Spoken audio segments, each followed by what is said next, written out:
Kela. Can dimulai. Geus.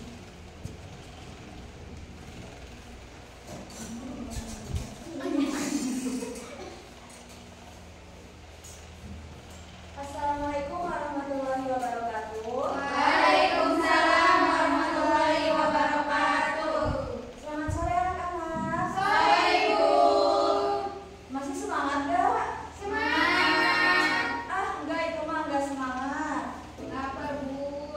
Lelah Jam-jam kuis. Ya udah, biar kalian semangat, Ibu kasih tepuk tangan semangat ya. Ya. Kalau misalkan Ibu bilang pagi, kalian tepuk tangannya sekali. Kalau siang berarti 2 kali. Kalau sore berarti 3 kali. Kalau malam berarti 4 kali. Coba ya. Sore. Fokus anak-anak, fokus. Siang. Pagi. Malam. Sore. Pagi. Sore. Oke, tepuk tangan anak-anak. Masih ingat gak pelajaran yang kemarin Ibu sampaikan? Lupa Ibu. Kalian lupa terus Ibu ulang ya. Ya.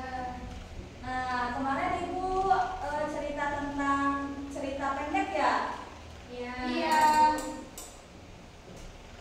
Cerpen itu apa ya anak-anak? Cerita pendek. Singkat banget. Iya. Nah, sekarang Ibu mau menjelaskan tentang cerita rakyat. Di sini siapa yang tahu cerita rakyat? Tahu Ibu. Tahu belum? Belum tahu. Apa? Cerita yang diturunkan secara turun-temurun. Pintar, tepuk tangan. Lebih jelasnya, Ibu jelasin ya. Ya. Cerita rakyat itu adalah cerita yang berasal dari masyarakat dan berkembang secara lisan dan generasi ke generasi. Nah, cerita ini menggambarkan kehidupan, budaya, kepercayaan, dan nilai-nilai masyarakat. Semisal yang anak-anak ketahui cerita rakyat apa? Maling Kidul. Maling Nah, Kidul. benar. Maling Gondang, benar. Apalagi? Asal usul Tasikmalaya. Hah? Apa? Oh, salah Ibu. Nah, oke, biar makin paham, di sini Ibu jelasin ya. Iya, iya. Ciri-ciri cerita rakyat. Di sini Ibu jelasin tentang ciri-ciri cerita rakyat. Cerita rakyat ciri-cirinya yang pertama itu bersifat anonim. Pengarangnya tidak diketahui. Jadi pengarang dari cerita rakyat itu tidak diketahui. Jadi kalau misalkan cerita rakyat, jadi itu ceritanya berasal dari kejadian-kejadian yang terjadi di suatu daerah. Nah, begitu. Yang kedua bersifat tradisional, diturunkan secara lisan. Maksud diturunkan secara lisan, jadi misalkan seperti ini, kita tinggal di Pulau Jawa. Nah, kan Pulau Jawa itu terkenal dengan cerita Dayang Sumbi ya, apa? Siapa anaknya? Gak tahu Ibu. Bukan, anak-anak. Lupa. Cerita Dayang Sumbi. Belum, gak tahu. Jangan ingin. Bukan. Oh enggak, itu cerita yang dari Sumatera tuh.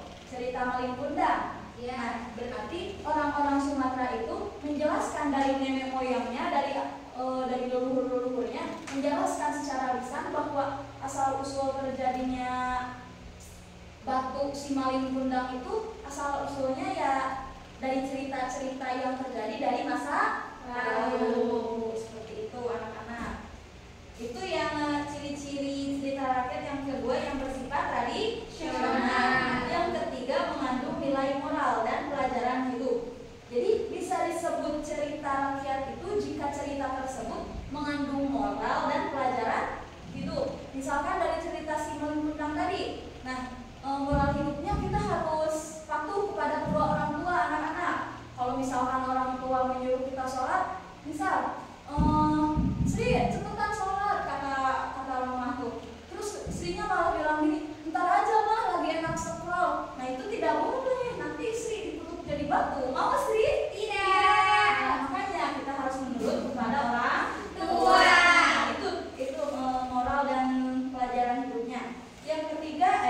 keempat, berlatar masa lampau dan sering menggunakan bahasa khas daerah.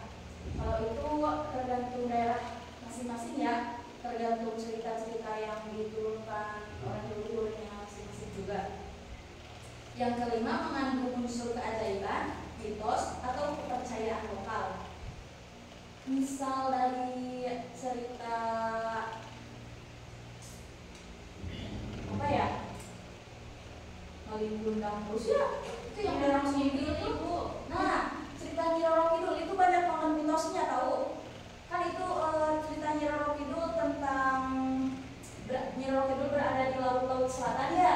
Itu mitosnya kalau misalkan habis kurban harus malidin teh? Mengalirkan. Oh iya, harus mengalirkan sapi ke laut. Nah, itu mitos. Tapi bukan semata-mata kita menyembah Nyi Roro Kidul, bukan. Tapi itu kita kayak tradisi gitu Kak. Jadi mitosnya harus begitu.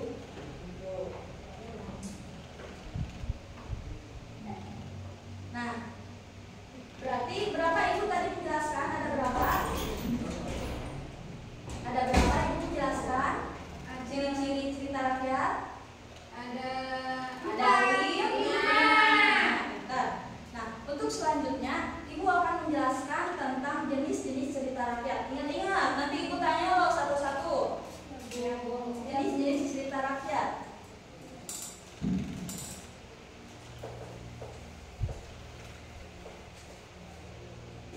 Yang pertama, mite. Mite itu yang berkaitan dengan makhluk gaib atau kepercayaan.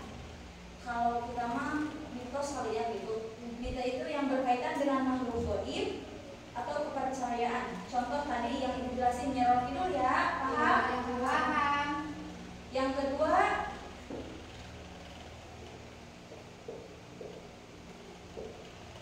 apa baca? Legenda. Nah, kalau legenda contohnya itu seperti cerita Tangkuban Perahu. Nah, ini yang ibu tadi kata yang Sumbi, cerita tentang Tangkuban Perahu. Iya, benar. Yang ketiga yaitu fabel.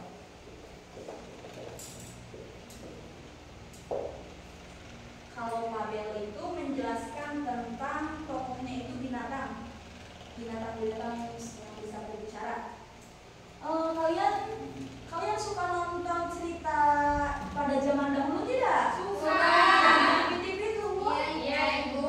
Yang pemainnya si Kancil, Iya. tapi si Kancilnya bisa bicara. Iya. Itu juga termasuk teks cerita rakyat. Yang keempat ada sage, makanan.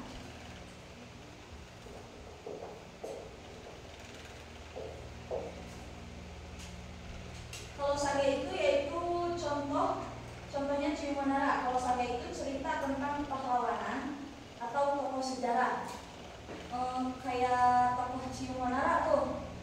Kemarin beberapa waktu yang lalu pernah dipentaskan di Universitas Singapura yang diselenggarakan di Majalengka Kota. Itu menceritakan tentang Ciumanara. Baik anak-anak, ulang ya. Berarti ini yang 4 ini ibu menjelaskan tentang apa? Ciri-ciri. Oh, jenis cerita. Apa? Jenis cerita. Yang pertama ada Mite. Nopi, apa mite? Cerita yang berkaitan dengan makhluk gaib. Contohnya apa? Nyi Roro Kidul, Bu. Yang kedua legenda. Hima, berikan contohnya. Hima mau ibu hukum ya? Dan Hima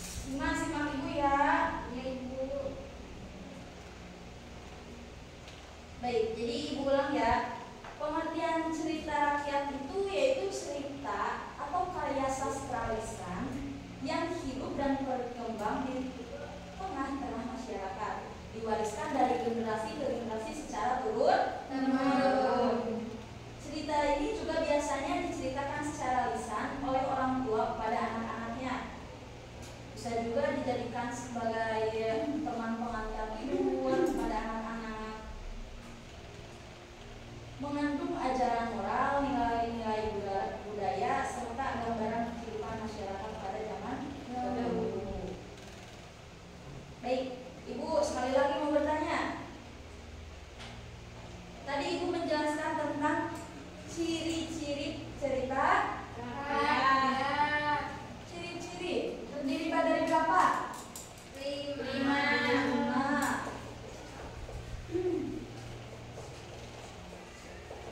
Lima. Sebutin yang pertama. Anonim. Anonim. Yang kedua, Sri. Tradisional. Tradisional. Yang ketiga, Mimin. Mengandung nilai moral dan pelajaran hidup.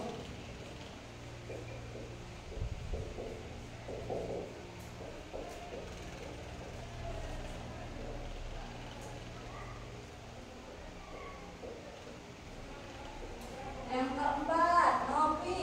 Berlatar masa lampau dan menggunakan bahasa khas daerah. Sekali lagi. Berlatar masa lampau dan menggunakan bahasa khas daerah.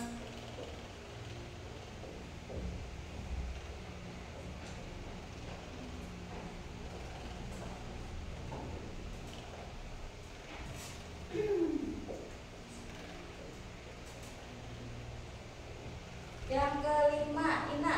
Mengandung unsur keajaiban, mitos, atau kepercayaan lokal.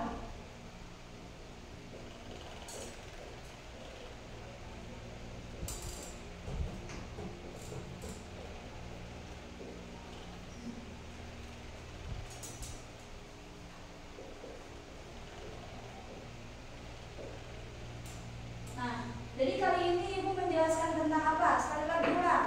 Menjelaskan tentang ciri-ciri cerita. Pengertian Cerita rakyat. Yang kedua, Ciri-ciri cerita rakyat. Yang ketiga, Ciri-ciri cerita rakyat. dapat dipahami anak-anak? Dapat. Ibu kasih tugas jangan? Jangan. Kalian boleh gak suka ya dikasih tugas. Ibu kasih tugas ya buat minggu depan. Di pertemuan Ibu minggu depan, kalian harus membawa satu cerita bebas apa aja, cerita rakyat apa aja, dibikin boleh diketik, boleh ditulis juga boleh. Nanti kumpulin ya ke Ibu Ya, Ibu. di pelajaran minggu depan. Baik. Awas kalau gak ngerjain tugas ya. Ya. Tugasnya apa? Membuat cerita rakyat. Ya, Salah satunya. Jam berapa anak-anak? Jam pulang, Bu. Kalau pulang aja semangat kalian. Ya udah, mau pulang? Mau. Kalau mau pulang syaratnya harus bisa yang dijelasin. Atau mau minggu depan aja? Minggu depan. Ya udah. Kita berdoa dulu ya sebelum pulang. Ya. Pimpin doanya oleh Hima. Sebelum pulang